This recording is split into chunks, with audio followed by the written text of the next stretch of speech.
Part 1. You will hear part of a telephone conversation between a job seeker and a recruitment agent.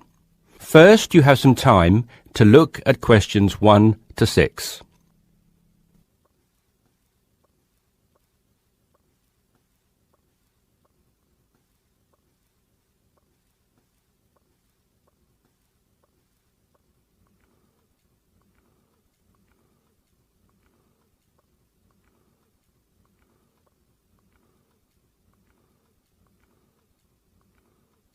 You should answer the questions as you listen because you will not hear the recording a second time. Listen carefully and answer questions 1 to 6. Yes, so that's Janet Thompson. Would you like me to spell it? If you wouldn't mind, thank you. Just the surname, please. No problem. It's Thompson. Great. Now, Janet, before we go through the openings I have here in front of me, might I just take a few more details to complete your profile on my system? Of course. What would you like to know? Well, let's start with your email address, please. OK, janthompson@hort.net. I see. Is that Jan as in Jan? No, that wasn't available. I had to make do with Jann. Here, let me spell it for you again, just to be sure. JANNTHOMPSON@hort.net. Much obliged. And could I ask, do you have your referee details to hand? Yes, what do you need? I need one work reference and one character reference from a friend or colleague. OK, for a work reference, there's Jane Foote. She's my former boss at Bermuda Girls' School, head of English. OK. My personal referee is Monica Carbody. Mon and I have been best friends since we met in Bermuda in 1991, when she was Deputy Head of English under Mrs. Foote. Perfect. And you mentioned, of course, that you're an English teacher, but are there any additional subjects you're qualified to teach? Yes, I have a diploma in special needs, and I can also do history to GCSE level. Very good.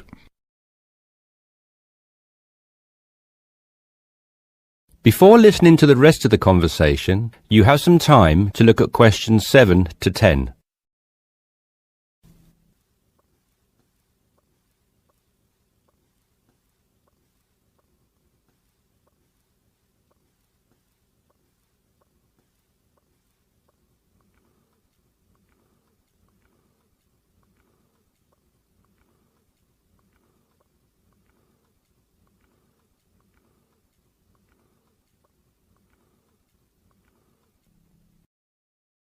Now listen and answer questions 7 to 10.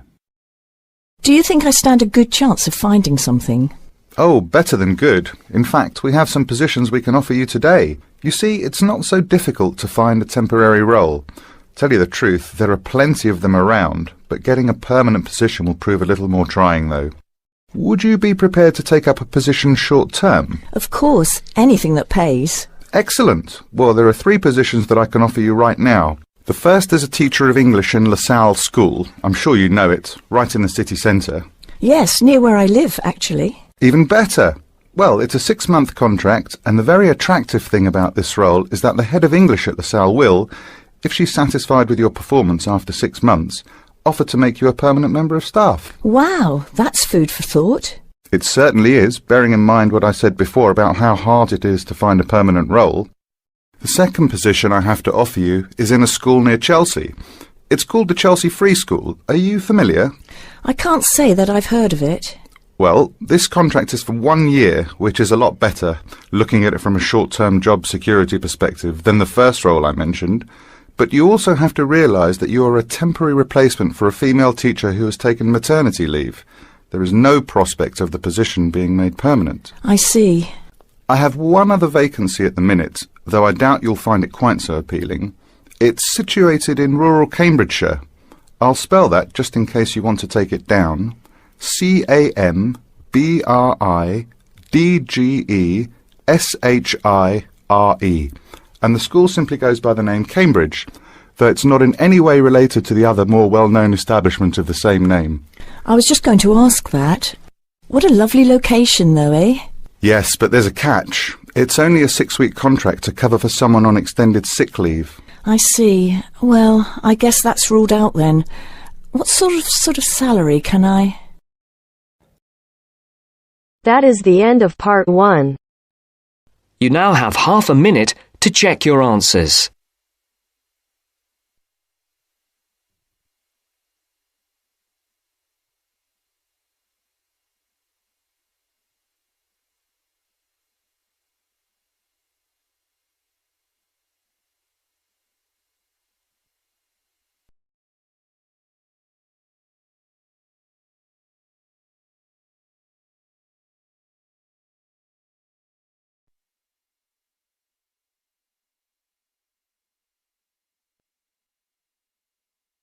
Now turns to part 2.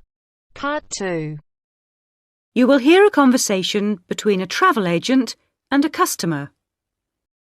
First, you have some time to look at questions 11 to 17.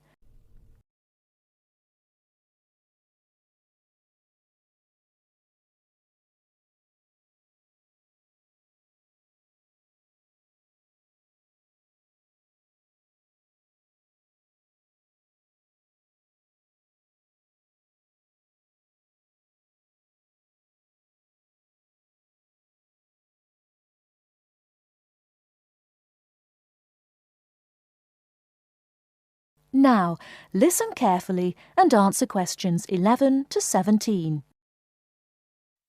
Good morning. Can I help you? Yes, I'd like to get some information about trips to New Zealand. Certainly. Take a seat and I'll be right with you. Thanks. Now, where would you like to go in New Zealand? Well, I was hoping to do a bit of travelling around, actually. There are a few things I'd like to see and do before I go back home. Right. One thing I really want to do is go to Christchurch. I have relatives living there that I can stay with, my mother's cousin, and I've heard it's a nice place. Yes, it's a lovely city. And staying with relatives will help with the budget, of course. The budget? It will save you some money. Oh, right. Well, I'm not too worried about that. I've saved quite a bit of money working in Australia. Oh, that's nice. Good for you. Well, you know that New Zealand consists of 2 main islands, the North Island and the South Island, and Christchurch is on the South Island. Is it? I was never very good at geography at school.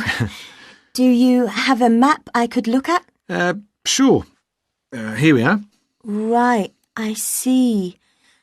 And, well, then I'd also like to spend some time in Auckland, and maybe I could do an English language course there.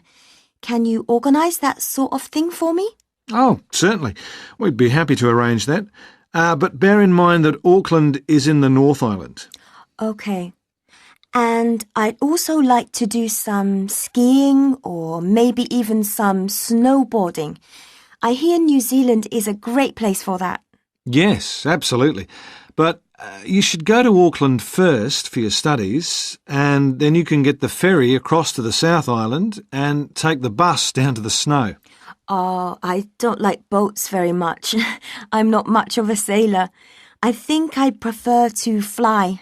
Right. What about joining a walking tour?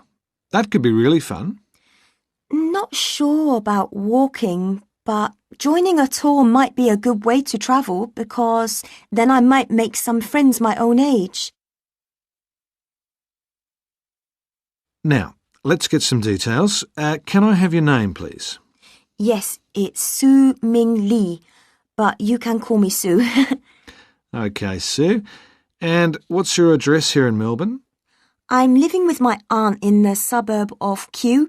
It's 29 Lock Street. That's L-O-C-H, not L-O-C-K. Do you have a phone number that I can get you on? The best thing would be if I give you my mobile. I always have it on me. It's 0402 558 992. OK. And when do you want to travel? Because you'll need to be down south in July or August. Oh, yes, of course. That's winter, isn't it? So I better go to Auckland in May. Yes, let's say departing from Melbourne on the 1st of May, that's a Saturday, and then you could begin your course on Monday the 3rd. That sounds great. And how long would you like to study for? A month, 2, 3? What do you think? Well, I'll probably need more than a month. What about 8 weeks until the end of June? Fine. I'll see what I can do. Oh, and how would you like to pay for this? On my Visa card, if that's possible.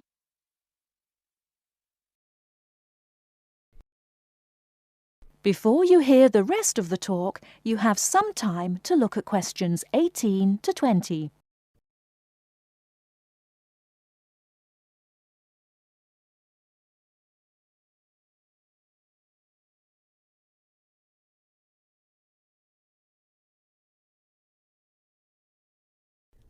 Now listen and answer questions 18 to 20. Hello, Sue. It's Angelo from Cosmos Travel here.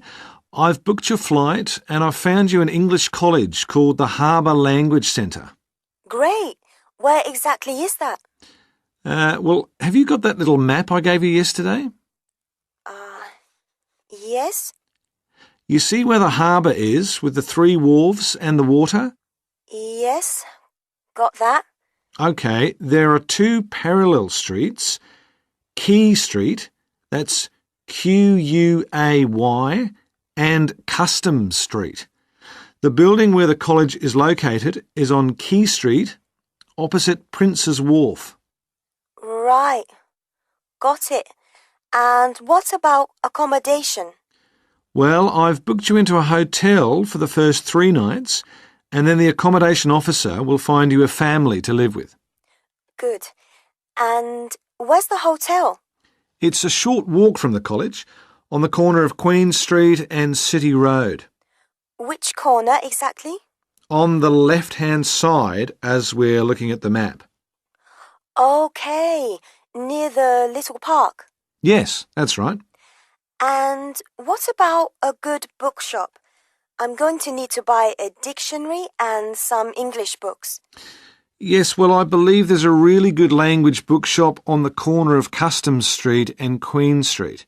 It's near the college, so that's pretty convenient. Thank you so much. You've been really helpful. That is the end of part 2. You now have half a minute to check your answers.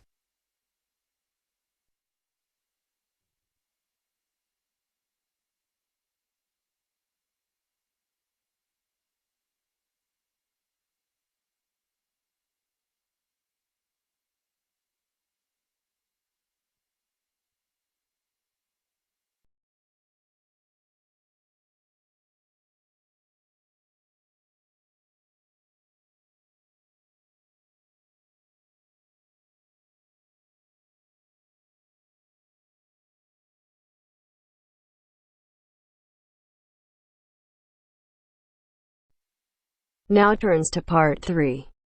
Part 3. You will hear 2 business studies students, Evelyn and Mark, preparing for a seminar presentation.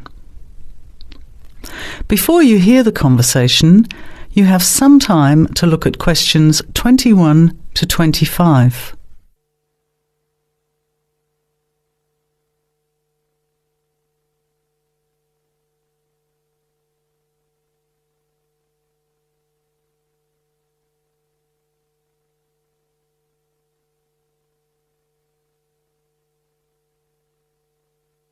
Well, I think the marketing of food would be a good topic.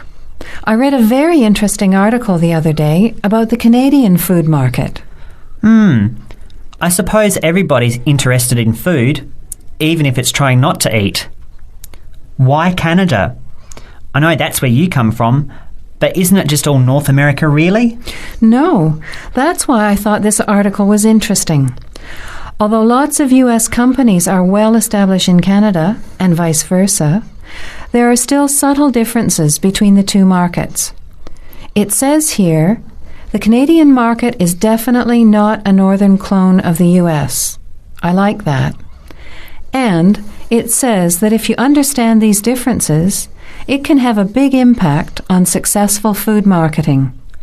So I know that Canada has a big French-speaking population in Quebec, Is this what they're referring to?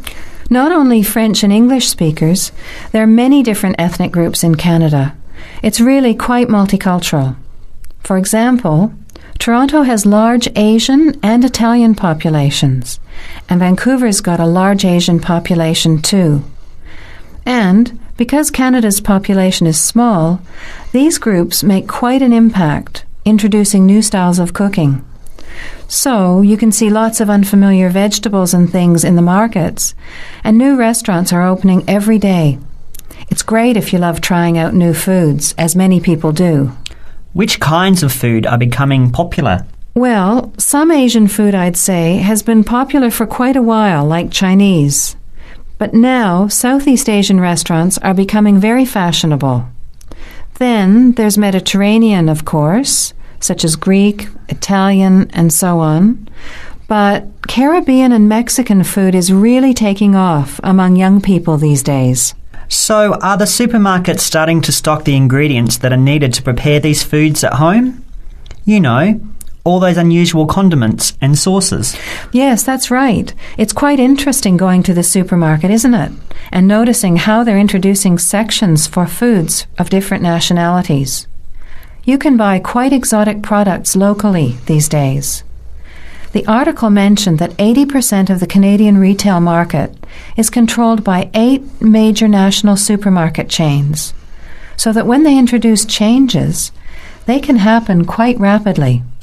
OK. Well, how are we going to organise this seminar then?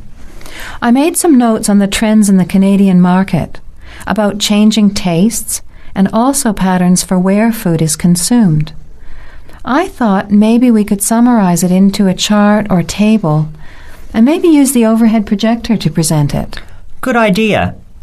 Maybe I could have a look for similar trends and tastes in Australia and the UK for comparison. Let's have a look at what you found. Before the conversation continues, you have some time to look at questions 26 to 30.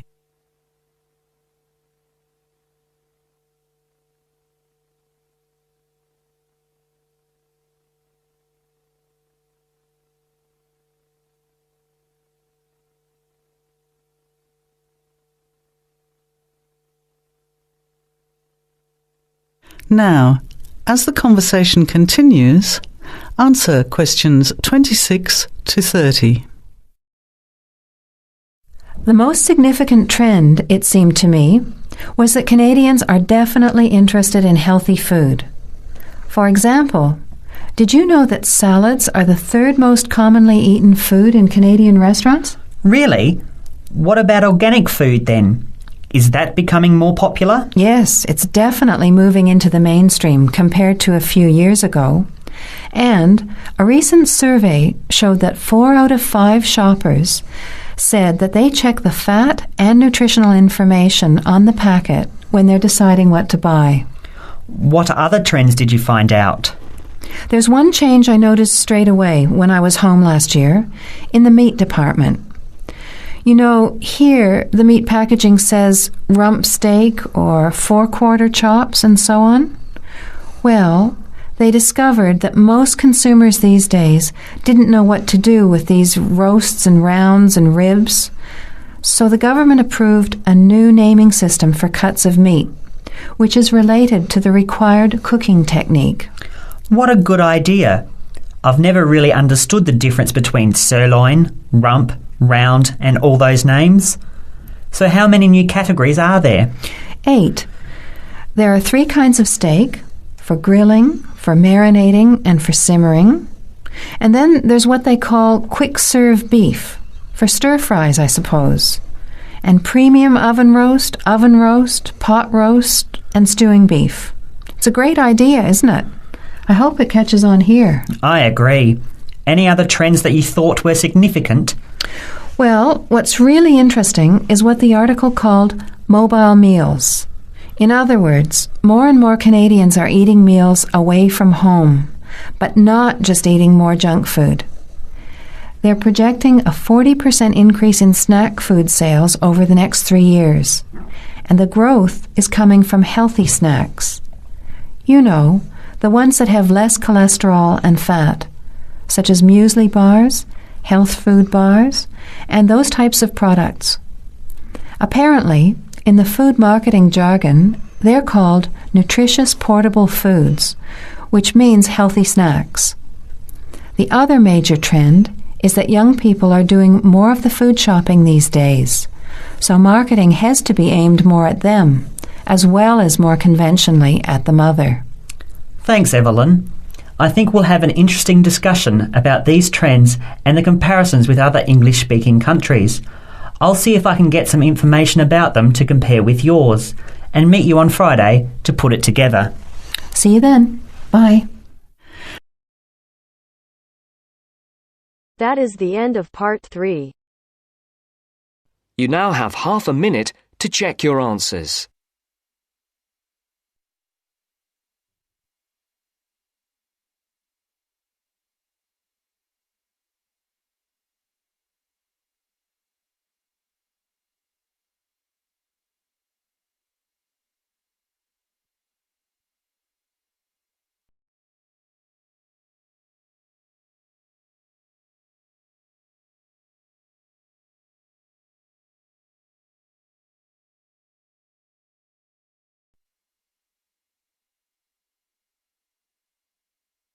Now turns to part 4.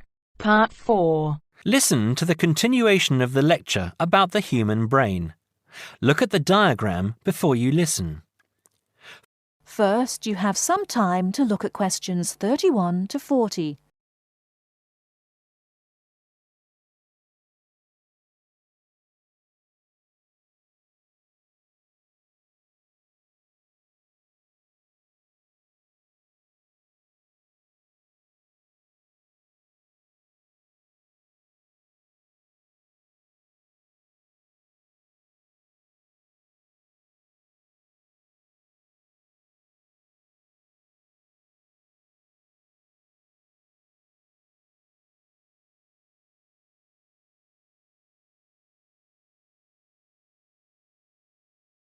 Now listen carefully and answer questions 31 to 40. OK, we have looked at the top view of the brain and seen how it is divided into lobes. Now we are going to look at a more complex diagram of the centre of the brain. I will briefly go through some of the important parts that make up the brain and then talk more about what each does. First of all, you can see that by far the largest part of the brain is the cerebrum, and it is made up of the 3 lobes we have already talked about. The lobe below, coloured yellow on the diagram here, is the cerebellum. Right in the centre of the brain here is the thalamus. The hypothalamus is part of it, but it has a slightly different function. Now here, running down from the centre of the brain, is the brain stem. It is made up of the midbrain, the pons, and the medulla oblongata, and is connected to the spinal cord, which you can see here at the bottom of the diagram. Now, finally, this little gland just to the left of the midbrain, it looks like a little tail, is the pituitary gland. OK, let's go back and say something about the function of the various parts of the brain. The cerebrum, the largest part, as we have said, has 2 halves or hemispheres. I will talk more about the difference between the 2 hemispheres later. The cerebrum is the part of the brain that is really our intelligence. It controls voluntary movement, that is, movement that we are in control of, speaking, for example. But it is also responsible for our emotional thinking and memory. The cerebellum is responsible for fine movement and coordination. It helps us with balance, for example, and to understand where we are in relation to space around us. The thalamus, here in the centre, processes what we feel with our body, touch and temperature, for example, and controls how we react to those senses. The hypothalamus has a similar function, but regulates bodily needs, such as hunger and thirst, and tells us when we need sleep. Now, at the top of the brain stem is the midbrain. This is a sort of switchboard, a very complex switchboard. It sends messages which help the brain communicate with other parts of the nervous system. The pons in the middle of the brain stem here sends messages from the cerebrum to the cerebellum and spinal cord. The medulla oblongata is here just above the spinal cord. It regulates essential bodily functions, like breathing and the rate of our heartbeat. The spinal cord is part of the central nervous system and runs down inside the spinal column. It connects the brain to nerves that go to the rest of the body. Now, the pituitary gland, this little gland, has a hugely important function. It releases hormones to the body that regulate all sorts of things. How quickly we grow, and the size we grow to, the rate at which we age. It also regulates whether we have a slow or fast metabolism and how we relate to stress. Now I am going to show you a model of the human brain, and I want you to identify. That is the end of part 4. You now have half a minute to check your answers.